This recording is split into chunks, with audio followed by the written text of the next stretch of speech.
नमस्कार, मैं जीत और आप देख रहे हैं ऑप इंडिया।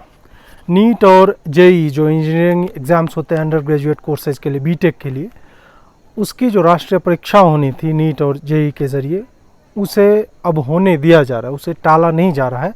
सुप्रीम कोर्ट में लड़कों की तरफ से, छात्रों की तरफ से, अभिभावकों की तरफ से एक दलील रखी गई कि कोविड-19 के समय में ऐसा करना ख़तरे से खाली नहीं है। हालांकि इस पर जो सॉलिसिटर जनरल थे, जो सरकार का पक्ष रख रहे थे, उन्होंने सुप्रीम कोर्ट से यहाँ तक कह दिया कि ये पॉलिसी मैटर है और इसमें जो है कोर्ट इसमें कुछ अपना बहुत ज़्यादा स्कोप नहीं है कोर्ट के लिए इसको जज करने का। दूसरी तरफ जो बच्चों की तरफ के वकील थे, उन्होंने कहा कि बढ़ा दीजिए, आप रद्द अगर नहीं करना चाहते थोड़े दिन के लिए बढ़ा दीजिए। बढ़ाने से ये हो जाएगा कि 15 अगस्त को वैक्सीन जो आने वाली थी या वैक्सीन जिस पे काम चल रहा है, तो हो सकता है तब तक आ जाए और उसके बाद जो है बच्चे इस अवस्था में पहुँचे कि वो बिना खौफ के कि उन्हें कोरोना नहीं होगा, वो आगे जाके एग्ज़ाम्स दे सके। इस पर अरुण मिश्रा की बेंच थी जो सुप्रीम कोर्ट के जस्टिस हैं, तो उन्होंने कहा कि उनका एक लाइन का ये एक ऑब्जर्वेशन था कि बच्चों का 1 साल जो है बर्बाद हो जाएगा। और एक तरफ से देखें तो वाकई ये सही बात है कि बच्चों का 1 साल बर्बाद हो जाएगा, वैसे बच्चों का जिन्होंने तैयारी की है। और हम जानते हैं कि 12th के बाद करियर चॉइस के लिए हमारे देश में किस तरह से मारामारी होती है, या बच्चों की आकांक्षाएं होती हैं, अभिलाषाएं होती हैं कि वो बेहतर इंजीनियरिंग कॉलेजेज में, इंजीनियरिंग ही नहीं हर तरह के कॉलेजेज में जा सके।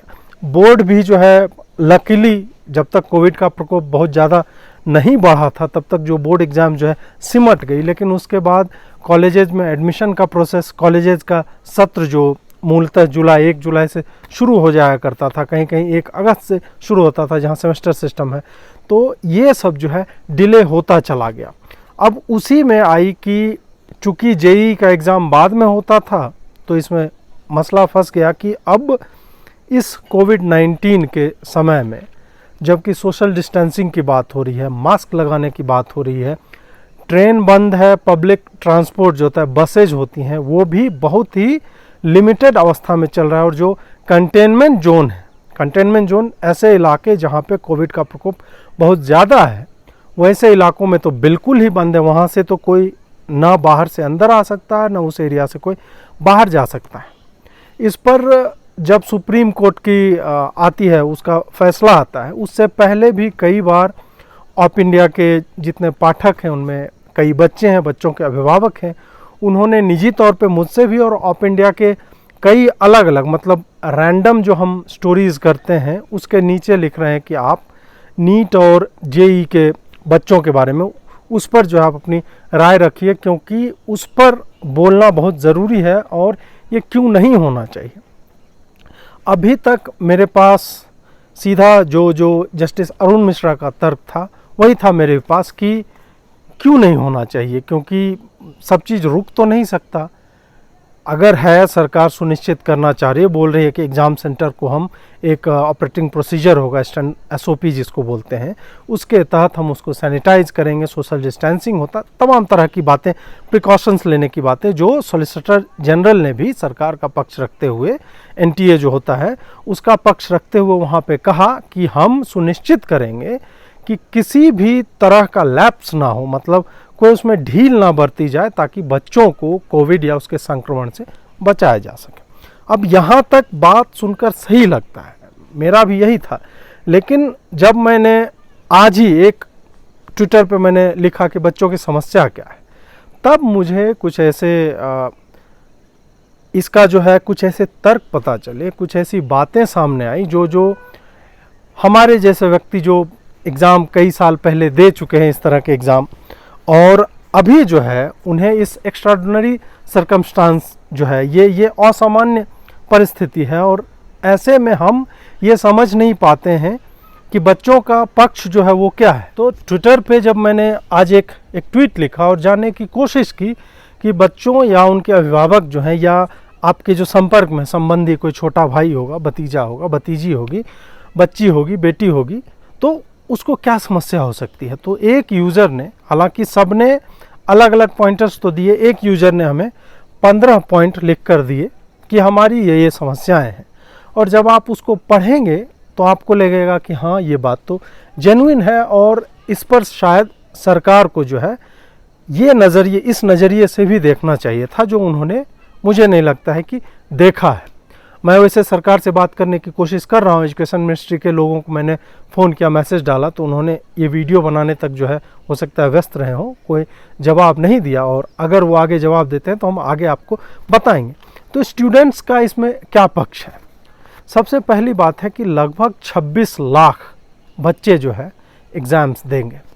26 लाख बहुत बड़ी संख्या है, बहुत बड़ी संख्या हमारे देश के पॉपुलेशन के संदर्भ में नहीं है, लेकिन ये बहुत बड़ी संख्या तब बन जाती है जब कोविड के समय में हमें बोला जाता है कि एक दूसरे व्यक्ति से कम जो है 8-10 फुट की दूरी, हम 2 मीटर तो मिनिमम जो है बना के रखें। इस संदर्भ में ये बहुत बड़ी संख्या है। और दूसरी बात, आपने कह दिया, सरकार ने कहा कि हम जो है एग्जामिनेशन सेंटर्स जो होंगे वहाँ पे हम हर तरह की इंतज़ामात जो हम करे रहेंगे, वहाँ पे मतलब बेंचेज के बीच में दूरी होगी, सैनिटाइज्ड होगा, सैनिटाइज़र होंगे डेस्क पे, तमाम जो भी उनका एक प्रोसीजर है। अब बात ये है कि एग्ज़ाम सेंटर तक बच्चे पहुँचेंगे कैसे? ऐसा तो है नहीं कि बिहार का सब बच्चा जो है पटना में ही रहता है। और अभी जो एक समस्या हुई है, पहले क्या होता था कि छिटपुट शहरों को छोड़ दिया जाए, छिटपुट जगहों को छोड़ दिया जाए, अधिकतर बच्चे जो है वो या तो जहां वो तैयारी कर रहे होते हैं, जो कोचिंग सेंटर्स का धंधा जो चलता है वहाँ पे, चाहे कोटा हो, पटना हो, इलाहाबाद हो, कानपुर हो, लखनऊ हो, दिल्ली हो, बेंगलोर हो, ऐसे बड़े बड़े सेंटर्स पे ये बच्चे हुआ करते थे। तो सामान्य समयों में आप नहीं कह सकते कि उनको जाने आने में दिक्कत रही होगी। अब क्या हो गया है कि कोविड के कारण अधिकतर बच्चे जो है वापस अपने गांव में जा चुके हैं। कोई भी शहर में जो रेंटेड एकोमोडेशन होता है, जैसे मैं ही जिस इलाके में दिल्ली में रहता हूँ, वहाँ स्टूडेंट्स बहुत रहते हैं। हालांकि वहाँ अलग तरह के स्टूडेंट्स रहते हैं जो ISPCS की तैयारी करते हैं, लेकिन जो बाकी कोटा जैसी जगह वो खाली हो चुकी हैं, वहाँ पे अब कोई नहीं है। वहाँ से बच्चे, मान लीजिए कि आप, मैं जहाँ खड़ा हूँ उसके पीछे के गांव में आए हुए हैं बच्चे, वहाँ से बच्चे बिहार के बेगूसराय के किसी सुदूर गांव में होंगे, कोई समस्तीपुर में होगा, कोई सहरसा में होगा, कोई उसी तरह देवरिया में होगा यूपी के, कोई कहीं और पे होगा। अब इन छोटे छोटे जगहों की समस्या क्या हो जाती है कि मेन सेंटर्स जो है, भले ही इन्होंने अपना एप्लीकेशन ऑनलाइन कर दिया कि आप अप्लाई कीजिए, हमने एप्लीकेशन जो है शुरू कर दिए हैं एक्सेप्ट करने, लेकिन इन्होंने नंबर ऑफ़ सेंटर्स जो है वो नहीं बढ़ाए। नंबर ऑफ़ सेंटर्स बढ़ाते तो भी बच्चों को ये लगता है, अब जैसे बेगूसराय का बच्चा है, उसका सेंटर आप बेगूसराय में ही दे दीजिए, तो बेगूसराय में बहुत सारे बच्चे नहीं है जो वहाँ पे परीक्षा दे रहे होते, तो उनको वहाँ पहुँचने में उस तरह की परेशानी नहीं होती जिस तरह की परेशानी तब होगी जब बेगूसराय से 150 किलोमीटर दूर पटना में उसे एग्ज़ाम देने जाना पड़ेगा। पटना जाने के लिए या तो आप प्राइवेट व्हीकल का इस्तेमाल कीजिए, या फिर ट्रेन से जाएंगे वो, या फिर टैक्सी करेंगे, जो कि बहुत ज़्यादा कॉस्टली होता है। तो एक गरीब छात्र के लिए ये मतलब डबल वैमी जो होता है कि 2 तरह से वो मर रहा है। दूसरी समस्या हो जाती है कि बच्चे जो है जब ऐसे एग्ज़ाम्स होते हैं, मान लीजिए सेंटर जहाँ पे दूर होता है, तो ऐसे में बच्चे अमूमन आमतौर पर क्या करते हैं कि 1 दिन या 2 दिन पहले वहाँ जाते हैं, होटल में रुकेंगे या किसी संबंधी के पास रुकते हैं, जिनके संबंधी हो तो वो संबंधी के पास, नहीं तो छोटे छोटे होटलों में रुकते हैं।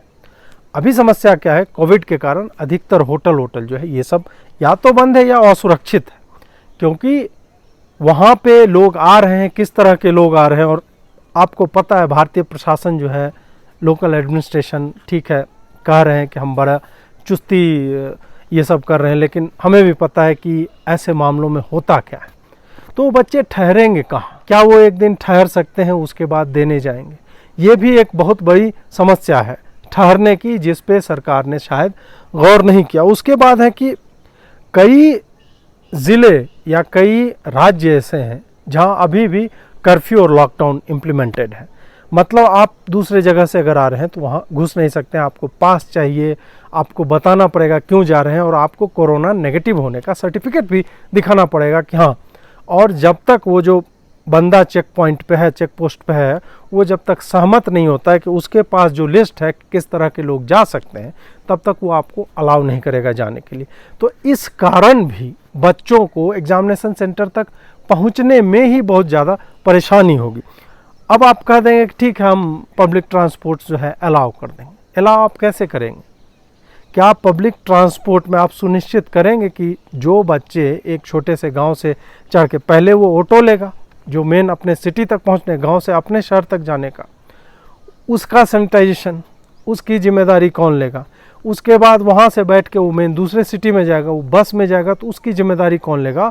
और चूँकि जाने में इतने ज़्यादा मतलब पॉइंट्स होंगे कि यहाँ पे रुका, यहाँ पे उतरा, यहाँ पे चढ़ा, ऐसे कर करके कि संभावना बढ़ती ही चली जाएगी कि उसमें कोई ना कोई जो है कोविड का या तो कैरियर हो सकता है जिसको सिम्टम्स नहीं है, ऐसे लोग हो सकते हैं। तो इसकी संभावना से भी इनकार नहीं किया जा सकता है कि यहाँ से संक्रमण के चांसेस जो है बढ़ जाते हैं बच्चों के लिए।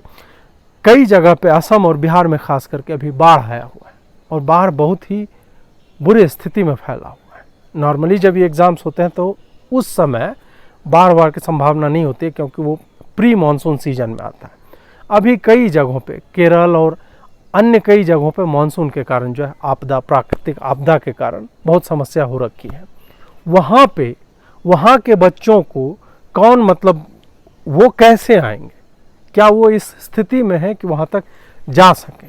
तो इस पे भी किसी ने बहुत ज़्यादा ध्यान नहीं दिया। आप कह रहे हैं कि हम जो है करवा लेंगे, एसओपी है हमारा, तो आप देखेंगे कि बच्चों के मन में खौफ रहता है कि हम तो यंग हैं। मान लीजिए अगर मैं कोविड लेके आ गया, मेरे घर में तो दादा दादी हो सकते हैं, उनको ये सब अफेक्ट कर सकता है।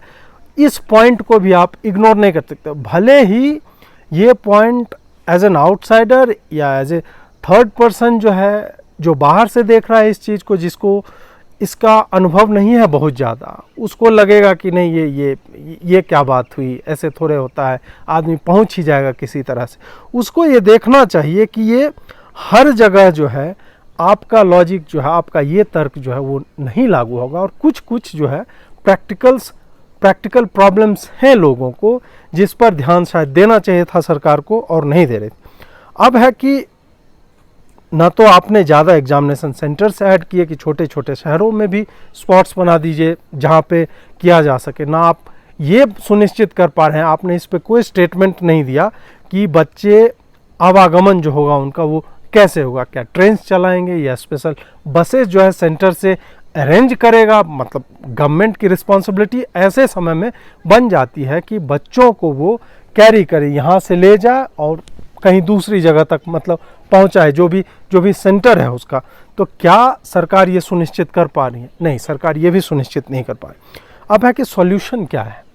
एक सॉल्यूशन जो मेरी समझ में आता है, लेकिन वो भी फ्लॉड है, वो ये है कि इसको ऐच्छिक कर दिया जाए। वैकल्पिक की जो देना चाहते हैं और जो पहुंच सकते हैं वो दे दें, और जो नहीं देना चाहते हैं, जिन्हें कोविड का डर है, उन्हें 1 साल का रिलैक्सेशन दे दिया जाए, क्योंकि असामान्य परिस्थिति है। अब इसमें समस्या ये है कि किसी के देने या ना देने से कोविड का जो संक्रमण की जो संभावना है उससे आप इनकार नहीं कर सकते, वो जो है बढ़ता ही रहेगा। भले ही 26 लाख की जगह मान लीजिए 13 लाख। और दूसरी बात ये भी है कि किसी को लगेगा कि मेरा दोस्त जो है वो एग्ज़ाम दे रहा है और वो 1 साल हमसे ज़्यादा सीनियर हो जाएगा, और दूसरे जगह पे आप हैं, आपको लगेगा कि ठीक है वो दे रहा है तो मैं भी दे दूं क्या। तो आप यहाँ पे चांस नहीं लेना चाहते। जो जस्टिस अरुण मिश्रा ने कहा कि मैं जो है ये सोचने को तैयार नहीं हूँ कि ऐसे समय में सब कुछ बंद कर दिया जाए। नहीं, उन्होंने कहा कि बच्चों का 1 साल बर्बाद हो जाएगा, तो वो भी समस्या हो सकती है। तो कुल मिला के एक तरह से कह सकते हैं कि ऐसे समय में मतलब कोई सॉल्यूशन तो नज़र नहीं आ रहा है, लेकिन अगर बच्चों की जान की परवाह की जाए, अगर इस सिचुएशन के बारे में देखा जाए, जो सिचुएशन हम झेल रहे हैं, जो अप्रत्याशित है, जो आज तक हमने कभी झेला नहीं था, कोविड या कोरोना जो है, उसको देखते हुए शायद जान बचाना या संक्रमण रोकना जो है वो प्राइमरी मुद्दा होना चाहिए। और हाँ, अगर सरकार सुनिश्चित करे कि वो छोटे शहरों से बच्चों को एक स्पेशली कंटेन्ड व्हीकल में जो सैनिटाइज्ड है, जो प्रॉपर तरीके से उसको संक्रमण मुक्त किया गया है, वहाँ से अगर ला सकें तब ही ये एग्ज़ाम जो है वो अलाउ होना चाहिए। अगर ऐसा सरकार सुनिश्चित नहीं कर पा रही है इसका, तब जो है मेरे ख्याल से इस एग्ज़ाम को बच्चों की बात मानते हुए या तो 1 साल के लिए टाल दीजिए आप। जैसे अगले साल अगर सिचुएशन इम्प्रूव कर जाती है तो अगले साल के बैच के लिए मान लीजिए आप जुलाई में ले रहे हैं एग्ज़ाम, तो इन बच्चों का फरवरी में ले लीजिए, मार्च में ले लीजिए, या जुलाई में ही 2 बार ले लीजिए। इस तरह से करना पड़ेगा। लेकिन फिर समस्या आ जाएगी कि 2-2 बैच जो है फर्स्ट ईयर में ही आएगा। इसके कई लेयर्स हैं जो जिन पे शायद मतलब इसका कोई उचित सॉल्यूशन जो है वो आपको दिखेगा नहीं कि इसको कैसे टैकल किया जा सके। हम, जैसा कि मैंने कहा कि सरकार के लोगों से मैं बातचीत करने की कोशिश कर रहा हूँ। अगर मुझ तक कुछ और इन्फॉर्मेशन आता है, सरकार का पक्ष आता है कि वो एक्चुअली इसको कैसे करना चाह रहे हैं, तो वो भी हम आप तक लाते रहेंगे। जुड़े रहिए, लाइक शेयर और सब्सक्राइब कीजिए। बहुत बहुत आभार आपका। नमस्कार।